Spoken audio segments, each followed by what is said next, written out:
What if I told you that right now in 2026, a politician stood up in a Caribbean parliament in their own country to speak their mother tongue? That would make sense, right? But they were told to sit back down and speak properly.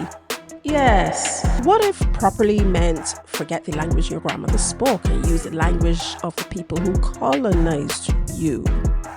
And what if I told you that in Barbados, we didn't even need a parliamentary ruling to make that sort of thing happen, because the system installed in Barbados did the job so well that we've already policed ourselves?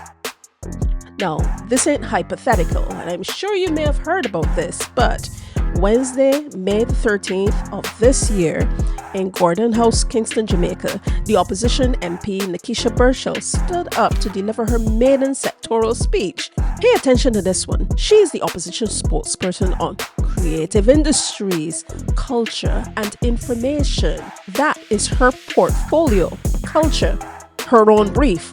And she opened with these words. Take a listen. Madam Speaker, me get up this afternoon to make my first sectoral speech. For my portfolio. Hold on. Standing orders. You know what standing order is? And I think you are fully aware. And if I have to stop you again during your presentation, you will not get any additional time. Imagine that. Pay attention to what happened after the speaker decided to stop everything.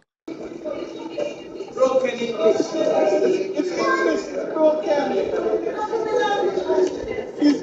Standing order 6, page 3. Keep listening.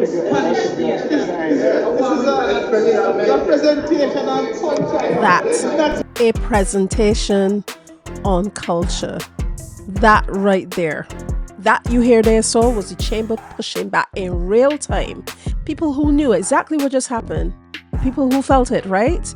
So standard English must be used in the House of Representatives.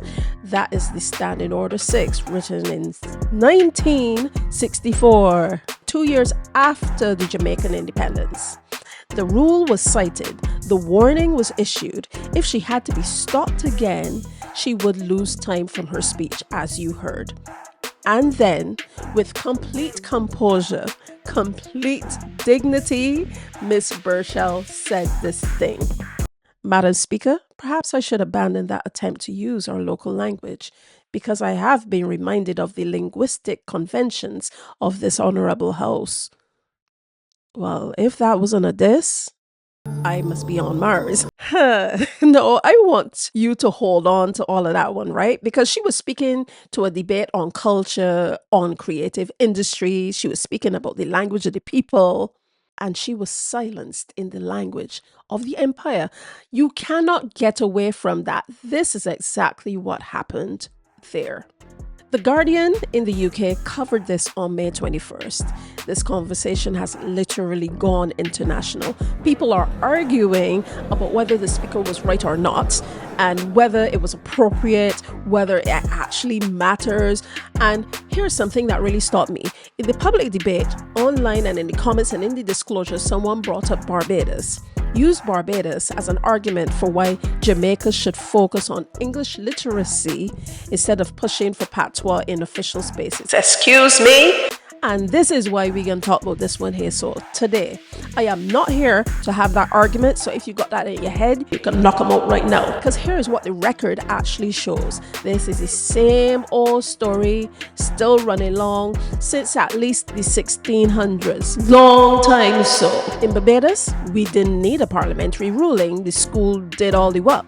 The system did the work, and we helped it along, just doing the work all the time. This is what the Creole, me, and other people that are like me who just trying to do a thing but here, so this is what we do.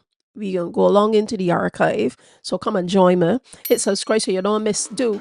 Before I continue, I am Zana Monique, and I am the creator of Bajans.net, and also AudiHD and masking, and also mastering Bajans. So if you ain't hear about them, go and follow them too. And I just here so as a lay person, just trying to do the thing. And I love talking about our culture, talking about civic affairs, and I do love talking about things to do with our language too, because I think that we should big them up and not be ashamed of who we are as people. Anyway, let me establish the frame first. When we talk about the suppression of Caribbean language in civic spaces, in schools, in courts, in parliaments, and things so, we are not talking about an accident.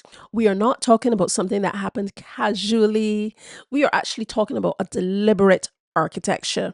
Formal English was not just taught in the Caribbean schools, it was embedded into Caribbean civic culture as the language of legitimacy, as the proof, the visible proof that you are educated and respectable and fit to participate in public life. And the record in Barbados makes this absolutely clear, my friends. The colonial school system in Barbados. Now, the documentation confirms that formal education in the English-speaking Caribbean traces back to one particular place. Hear me out. Codrington Grammar School in Barbados, established in 1743. The starting point of formal education, not just in Barbados, but in the entire English-speaking Caribbean. Now, Codrington College itself opened on the 9th of September 1745, founded with the bequest of Christopher Codrington, who left his sugarcane estates, his enslaved labor plantations, to the Society for the Propagation of the Gospel to establish a college there, one of the oldest institutions of higher learning in the Western Hemisphere, built on the profits of enslavement. Let me just sit there for a second. The grammar schools modeled on British institutions, Harrison College, the Lodge School, amongst others, were explicitly designed to produce a class of educated, English-speaking, formally socialized individuals. The curriculum was British. The texts were British, and the language of instruction, the language of everything that counted, was formally English. Then the Education Act of 1890 made it legislative. Imagine that. Formalized in law what the colonial system had been doing by practice for already over a century. Now, the documentation confirms that this was not neutral. It was a selection mechanism. Those who could perform formal English well could access the education, right? And the employment and the civic participation. Those who could not were marked, not just as uneducated, but as unfit for public life. You're listening to me? This is what historians and sociolinguists call respectability politics. And in Barbados, the colonial school system was its primary delivery mechanism. And what was suppressed?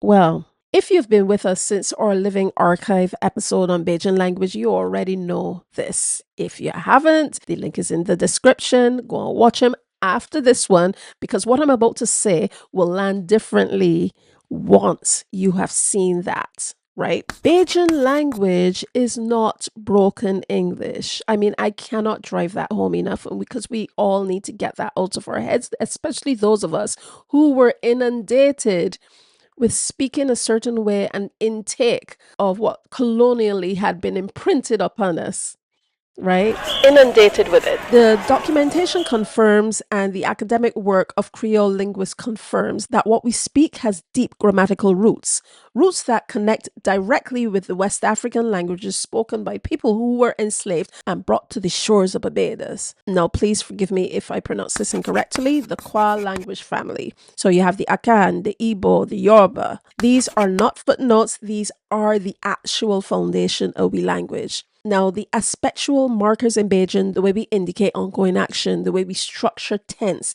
these are not errors in English grammar. These are features that trace a documented linguistic lineage. So when the colonial system told a child, don't speak like that, speak properly, that going in somebody's head all the time, it was not correcting an error. It was erasing the evidence. You get what I'm saying? We need to rethink this. It was requiring a child to perform the erasure of their own ancestry, hearing that over and over again. Speak properly. Don't speak like that. You will be punished if you speak like that. That is incorrect. It is wrong. Being told that over and over again, and then growing up with that in your mind, what are you going to think? but that how we speak is ugly and is incorrect and it is not going to get us anywhere, because that was taught to us from the colonial school system. Every single classroom, every single teacher with a ruler. You get what I'm saying? Every parent who told their child, we don't speak in that way in this house, they weren't doing something personal or malicious. They were just doing something that the system had trained them to do. The system was self-replicating. Then you get your formal English in Barbadian civic life. Now, here's the point that the Jamaican Parliament incident actually reveals. Now, in Jamaica, someone had to invoke the Standing Order 6 on page 3, from what I remember the speaker saying. A rule written in 1964, 2 years after the independence of Jamaica, to silence their language in Parliament. Now, in Barbados, we never got to that point because the record confirms that standard English is used in the judicial system, in the government, in the media, in the business houses, not because of a particular ruling that anyone remembers, but because it was structurally embedded from day one, built in and assumed. So by the time someone might have gotten up at the House of Assembly and spoke in Bajan, the system had already told them, but that is not what you're doing here, so what you getting on with? That is not who you are in here. And the engineering was so effective, right? That formal institutions, schools and law firms and government offices in independent Barbados continued to replicate the same requirements long after 1966. Not because anyone re-examined whether it was appropriate, but because it had become the definition of professionalism itself. And what is that telling us? This is what we mean when we say that the colonial project did not end at all with independence. The Jamaican speaker did not need to be a colonizer to invoke that standing order. She just needed to have internalized that dialogue. As so many of us have, that formal English is what serious people use in serious spaces. That is the record. That is what the documentation shows. That is the work that has been done for over 300 years. And it shows how thoroughly it was done. We've all done it, right? You know that little switch that I talking about here. So the moment that you walk into a formal space, a job interview, a doctor's office, a government building and a courtroom, or anything so, and something just a little bit. Something shifts, the way that you hold your voice, the words that you reach for, the accent that gets filed away. That is called code switching. And for Caribbean people, for Bajan people, for people in the diaspora navigating British institutions, that is so automatic and so deeply entrenched in all of us that most of us don't even notice when we're doing it until someone asks us about it. And then we might feel what? Shame, contradiction, like we betraying something every time we walk through that door, or you know what, maybe we don't feel them at all because the training has gotten that deep. Miss Burchell knew. She knew exactly what she was doing when she opened her mouth in patois that afternoon. And she wasn't confused about the standing orders neither, She's a smart woman. She was making an argument about culture, in the language of culture. And then she was silenced before she could even make it. But Miss Burchell also composed herself. And then she switched up, code switching and thing. And she continued. That was acceptable, right? I think there are Bajan people and by extension Caribbean people as a whole watching this right now who understand exactly what that moment kind of cost her. Not just professionally, but personally. Because we've all made that calculation. We have all weighed, is this the moment? Is this the space? Is it worth the cost? It comes so far now that we don't even think about them. Most of the time, we decide that it's not. So what does the Jamaica incident tell us about how far we've actually come?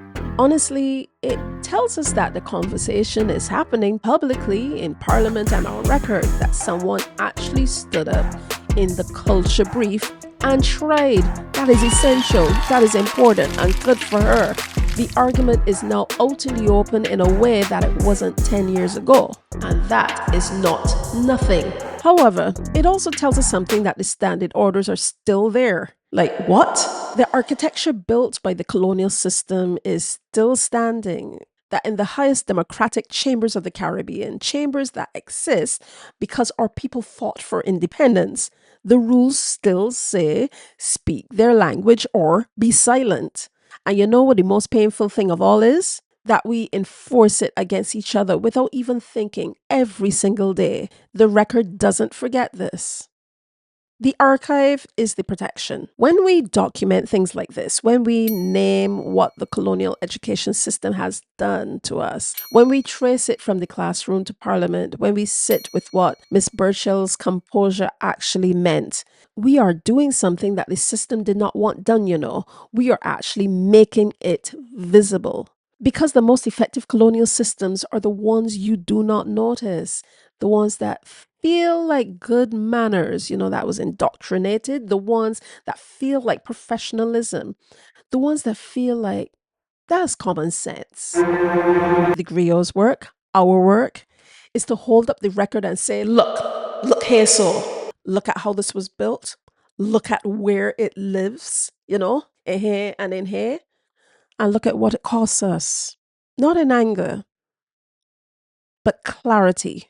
Because if we're going to revive what has been suppressed, if we're going to remember what was actually taken from us, we have to be willing to see it clearly first. The record shows it. We just have to be willing to read it and take it in. So the fact sheet for this episode is in the descriptions with the sources, dates, and further reading and all that sort of thing. Share this one and comment, like, and share, and do all the things that you know that you got to do in order to make sure that we keep alive our Bajanness, everything that is Bajan, or language, or accent, who we are as Bajans. Let we cling on to that and share that far and wide, especially with younger ones coming up. Let we not get rid of this one just for the sake of other people who would ultimately wish that we could forget him. Remember, respect, and revive, and don't forget to look at this one here, so